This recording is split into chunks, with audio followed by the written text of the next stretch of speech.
Hi BookTube, and welcome to another fiction review. Today, we start a new challenge alongside my existing challenge. If you watched my weekend coffee break, you'll recall that I have set a new TBR list of 18 books, which I own, and the only reason I own them is because I'm interested in the titles, not the authors, not the genres, not the back cover write-ups, or because somebody recommended them to me, just the titles. With today's book, I really wondered at the publisher's decision to run with the title. I mean, surely someone from the marketing department must have put up their hand in a meeting and suggested that maybe choosing this particular title might affect sales and not in a good way. When I first picked it up and I looked at the front cover, the title dominated the cover in this monolithic black font and didn't make any sense. Because I turned the back cover over and the write-up seemed to be talking about a contemporary setting, a holiday. And underneath the ominous black title, there was a warm-hued illustration of sunny French countryside, and in the foreground I could see two people having a lovely picnic on a grassy meadow. Well, that's just too much contradiction. I bought this book because I needed to know how could these opposing elements possibly be brought together into a satisfying story.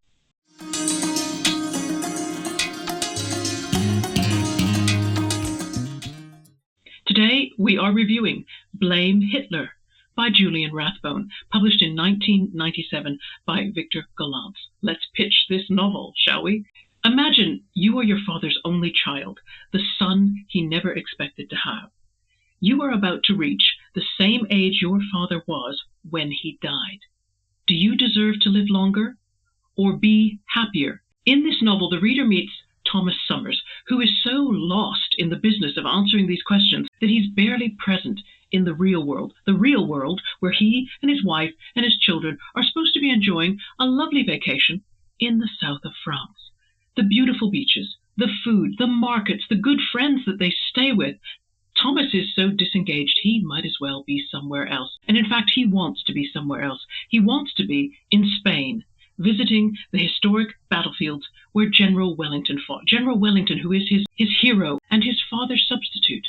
Now, if he goes, will that change anything? And will that change be for good or bad?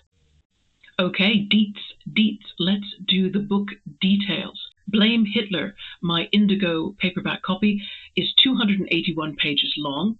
Font looks 12 point, but the text is dense-ish on the page. I bought this copy at Hay-on-Wye. Lots of you will know that's the town on the English-Welsh border that has the famous Hay Festival. I mean, back when we attended, which we did quite often, it was called the Hay Festival of Literature, because it wasn't so famous then. When it got famous, they could just drop the literature bit. I bought it at a shop called Bookends, as you see in the photograph here, which sold remaindered books, usually copies that the publishers had brought to previous festivals so that their authors who were making appearances could sign them. And you could pick up a signed copy then quite cheaply, probably not now. My copy was not signed, and that suggests that, unfortunately, the marketing department were right, and Blame Hitler didn't sell very well.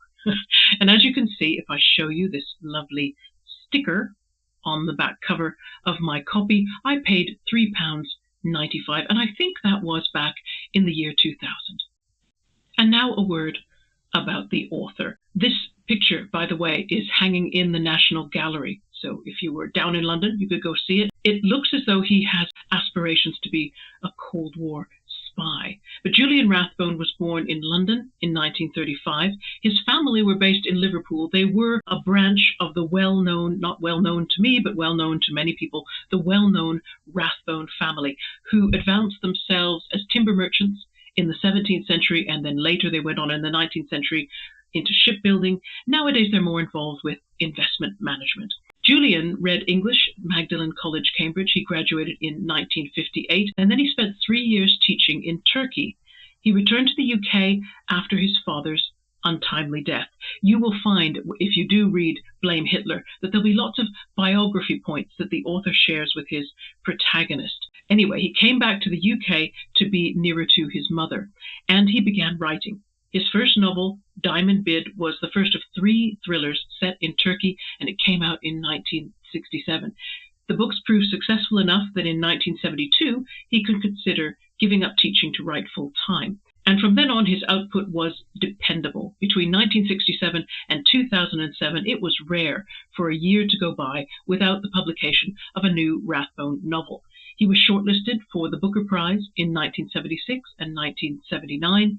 He's probably best known for his 1997 work, The Last English King, which would have been a film. It was bought to be a film, but then that film was never made.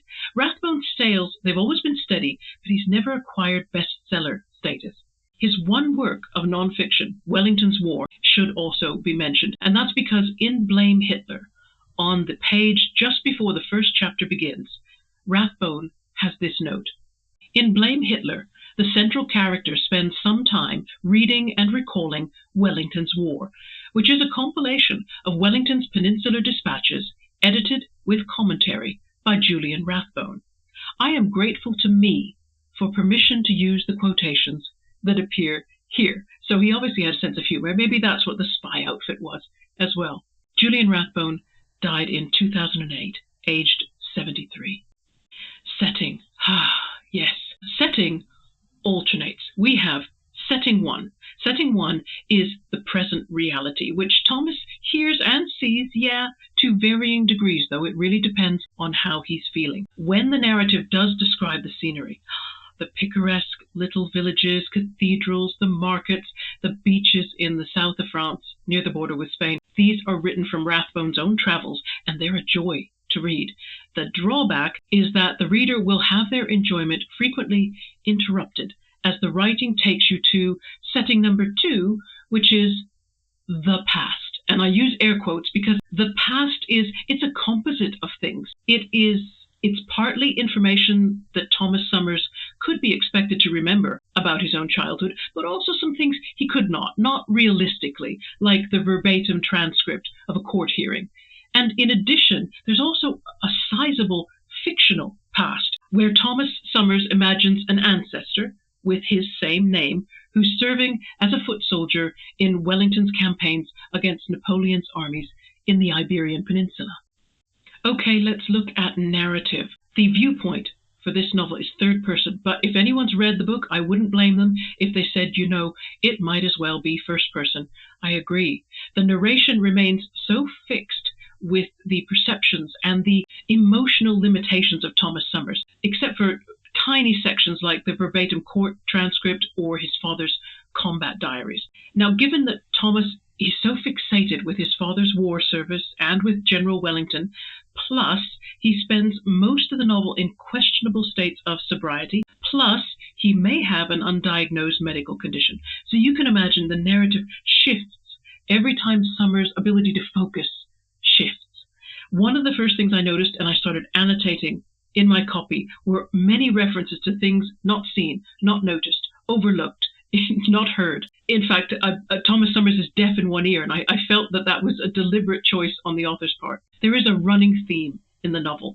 Summers is so lost in the past that he can't properly appreciate what he has in the present. He can't properly appreciate the joy in his own life.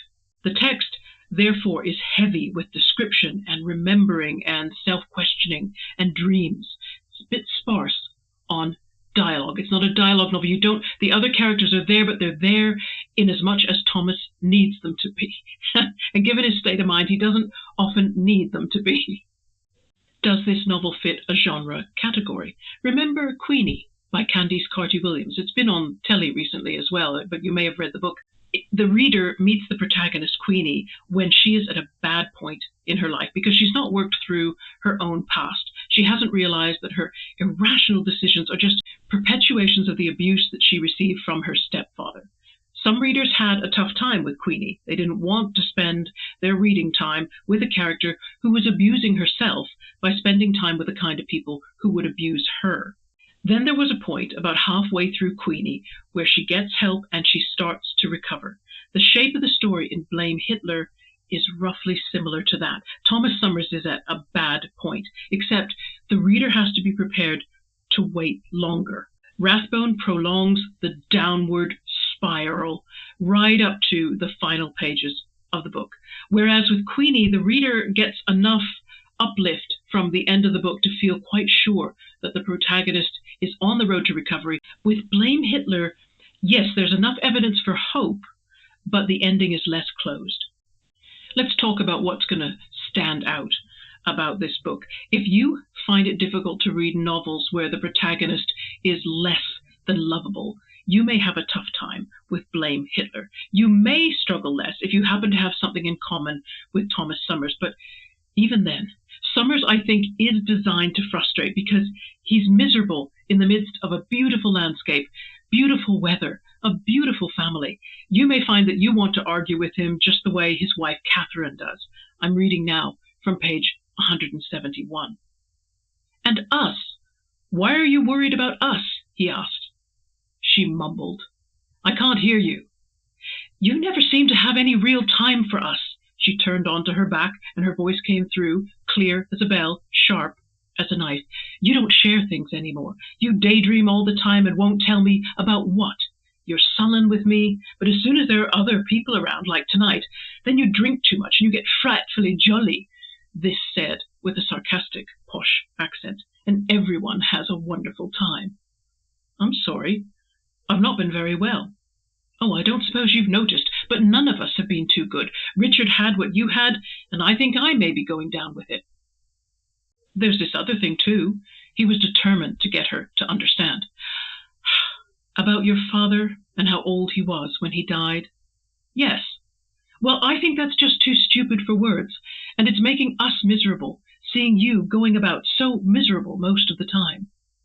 A character as frustrating as Summers needs to reach a resolution, an end to his misery to bring relief to everyone, whether they're in the book as characters or they're you outside the book as a reader. Rathbone wins points, I think, for two things. One, he manages to keep the final outcome a complete mystery until the last few pages. And he brings in the most beautiful irony to that ending, which plays on the book's title. I'm not going to say any more. Is there problematic content in this book? Goes without saying, there's quite a bit. I'll qualify it. I'll say the abuse and the trauma, they're either being recalled after many decades, or sometimes they're fleshed out using official documents rather than memories. And so it gives you this feeling of great distance.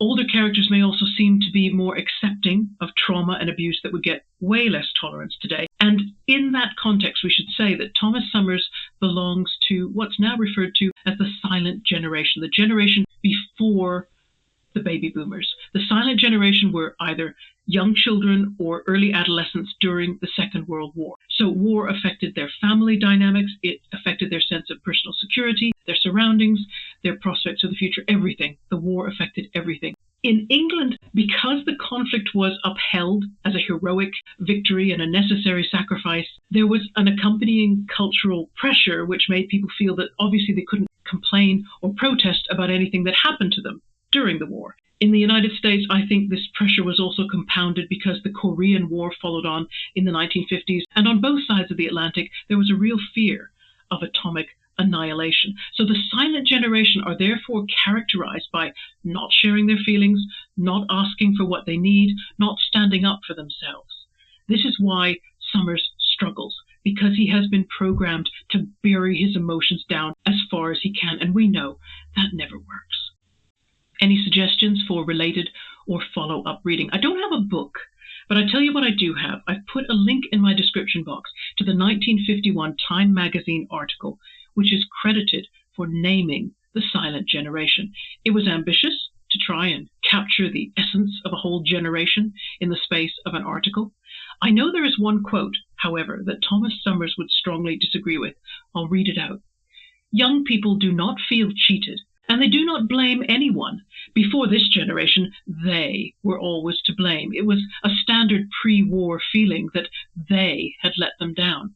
But this generation puts the blame on life as a whole, not on parents, politicians, cartels, etc." Well, I think Thomas Summers does feel cheated. Cheated and yet guilty because he feels cheated. Guilty because he wants more, because he has more than his father ever could have had. And that's another review done. A little announcement. I'm very excited because I've been invited by Roz at Scallydandling About the Books to join the Faulkner in August event to read As I Lay Dying. This also means that I have to announce that I have purchased the fourth and the final book that I permitted myself according to my rules for my Read What You Own challenge. So now it's scary. Now I have to think about how am I going to get through the last 3 months of the challenge with no book buying leeway. But I think I made a good purchase. I hope you're managing your July reading, and I'll check in with you again in a few days' time. Take care. Bye-bye.